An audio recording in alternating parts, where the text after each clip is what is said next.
மட்டக்களப்பு மாவட்டம் செட்டிப்பாளையம் அருள்மிகு ஸ்ரீ சித்தி விநாயகர் ஆலயத்தில் உழவர் திருநாளாம் தைப்பொங்கல் தின விசேட பூஜை வழிபாடுகள் கடந்த 15ஆம் தேதி பக்தி பூர்வமாக நடைபெற்றது. ஆலயத்தில் இடம்பெற்ற விசேட அபிஷேக பூஜைகளை தொடர்ந்து விநாயக பெருமானுக்கு பக்தி பூர்வமாக பூஜை வழிபாடுகள் நடைபெற்றது.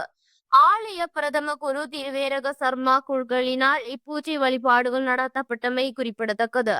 பூஜையின் நிறைவில் பக்தர்களுக்கு கைவிசேஷமும் வழங்கப்பட்டமை சிறப்பம்சமாகும்.